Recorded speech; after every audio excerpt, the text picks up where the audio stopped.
அதுக்கப்புறம் என்ன நடக்கட்டு.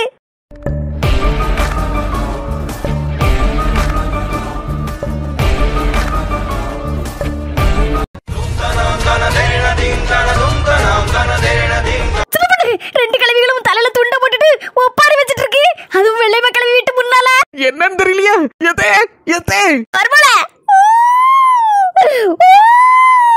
ஏ பாவி மக்க கிளவி அழத பார்த்தா ஏதோ நடக்க கூடாது நடந்துட்டு போல இருக்க. திடீர்னு இடத்தை நரி மாதிரி ஊழ போட்டுட்டு இருக்கியா? எதுவா இருந்தாலும் சொல்லிட்டு கூட போடக்கத்தே.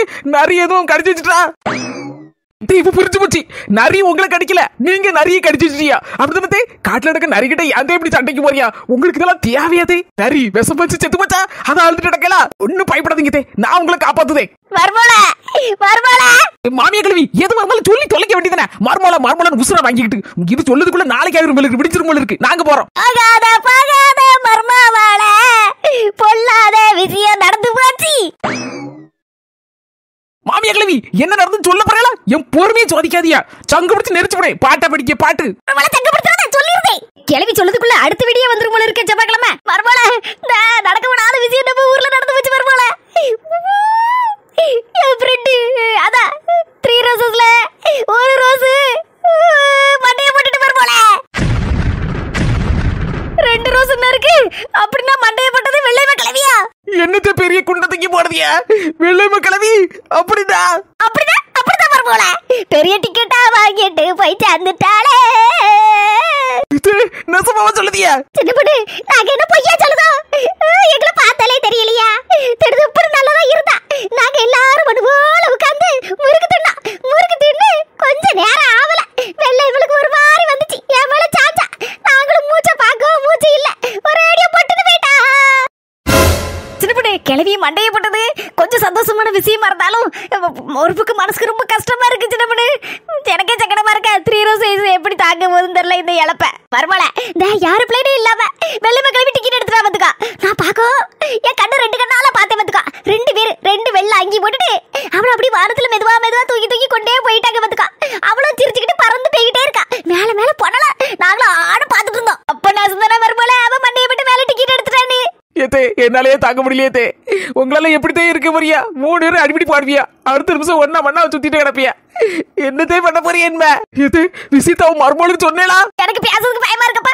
அதான் பஞ்சு கிளவிட்டு சொல்லி போன் பண்ண சொன்னேன். கிளவி போன் பிடிச்சி அவ மர்மகாரி அடக்கமே கட்டலையா? என்னன்னு தெரியல மர்மோல பயமா இருக்கு.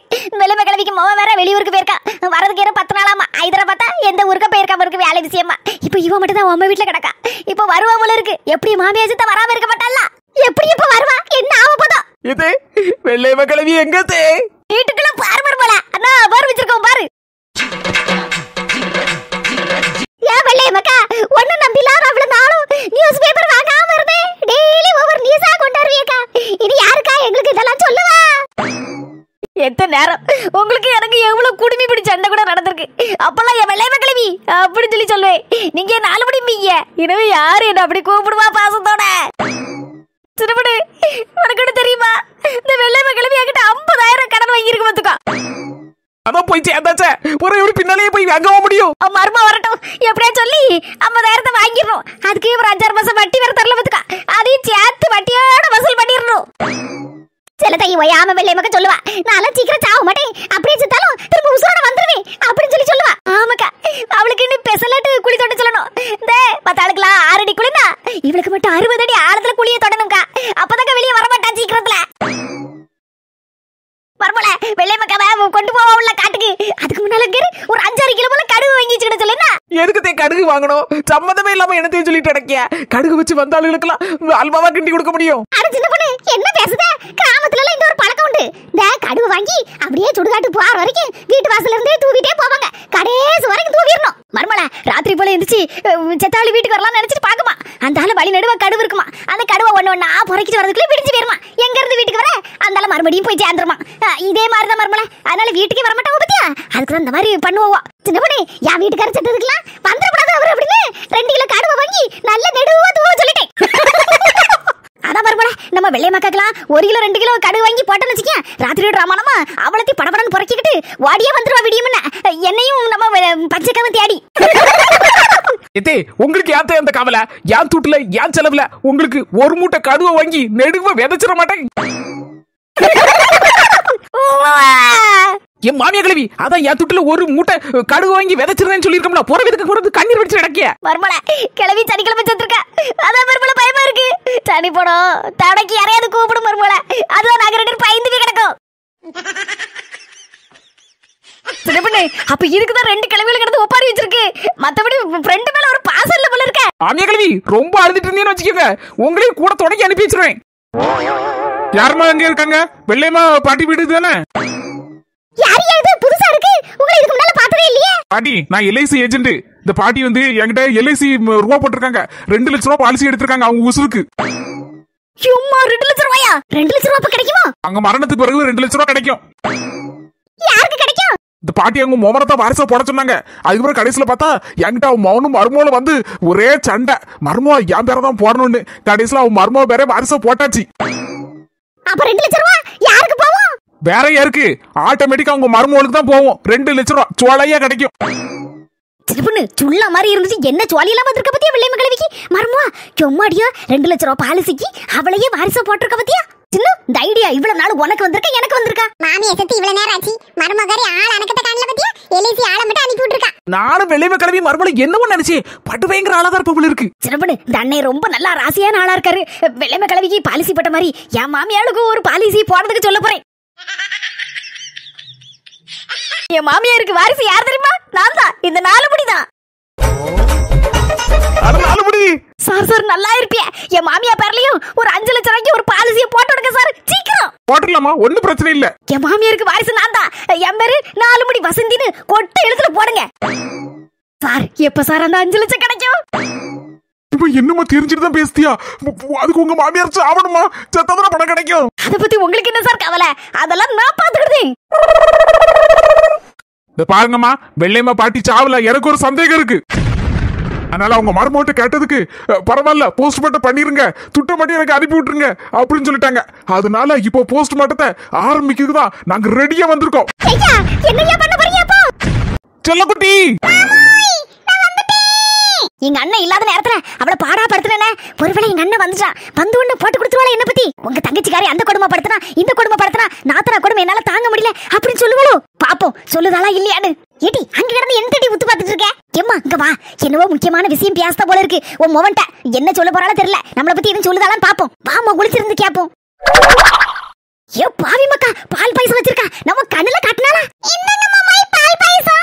என்ன சொல்லக்குட்டி, மாமனுக்கு பச்சை தண்ணி கொண்டு வருவான்னு பார்த்தா பால் பாயசம் கொண்டு வந்திருக்க. உங்களுக்கு பிடிக்குமேனு கொஞ்சோண்டு செய்தே மாமாய், குடிச்சு பாருங்க. அடி போலி, சூப்பரா சூப்பர். பால் பாயசம்னா இப்படிதான் இருக்கணும். பெரிய உருளி நிறைய இருக்க. குடிச்சிட்டு அவளத்தையும் குடிங்க மாமாய் குடிங்க. அத்தியமா புருஷன் பொண்டாட்டி சரியான ஆளுதான். அவளுக்கு எனக்கு கொஞ்சமா தரணும்னு நினைப்பு இருந்துச்சா தரமாட்டான். இவனுக்கு அவன் அதுக்கு மேல குடப்பறந்தான் தான் பேரு, ஒரு கூறும் கிடையாது. இது யாமட்டி ஏச அவனுக்கு பிடிச்சிருக்கு குடிக்கான். ஆமா உன் மவன் பால் டைல் கிடைச்சாலே பாயசம் மாதிரி மடக்கு மடக்குன்னு குடிப்பான். இதுல பாயசம் கிடைச்சிருக்கு விடுவானா? செல்லக்குட்டி பாயசத்தை குடிச்சனா மனசெல்லாம் அப்படி நிறைஞ்சு போயிருக்கு. யார் நின்னுட்டே இருக்க? பக்கத்துல வந்து உட்காரு. இதெல்லாம் ஒரு வேலை சொல்லின்னு சொல்லுத பாரு. இதெல்லாம் எனக்கு சுச்சிபி மேட்ரு. 5 நிமிஷத்துல 50 பாத்திரம் என்ன 100 பாத்திரம் வரைக்கும் கறி சட்டி கண்ணா பின்னான்னு எல்லாத்தையும் கழுவி தீத்துருவேன். பேசாம உட்காரு, நான் கழுவி தரேன் உனக்கு. ஏ பாவி மக்கா, குடிய கெடுத்து பட்டன. அவள பாத்திரம் பட்டம் கறி சட்டி எல்லாம் எங்க அண்ணன் தலையில தான் கெட்டுவா போல இருக்கு. அவளது இவன் தான் கழுவி கொடுப்பா போல இருக்கு. செல்லக்குட்டி பால் பாயசம் செஞ்சு கைக்கு ஏதாவது ஒண்ணு செய்யணும்னு நினைக்கலாம். உனக்கு என்ன விருப்பமோ கேளுப்போம். பாத்தியமா இப்ப எல்லாம் என் புருஷன் என்னைக்காவது கேட்டிருக்கானா? அதெல்லாம் ஒண்ணு வேண்டாம் மாமாய். பாரு சும்மா கேளு மாமா கிட்ட. எதுனாலும் கேளு, வேற யாருக்கிட்டயுமே கேட்க. சும்மா கேளுங்க மாமாய், ஒண்ணு வேண்டாம்.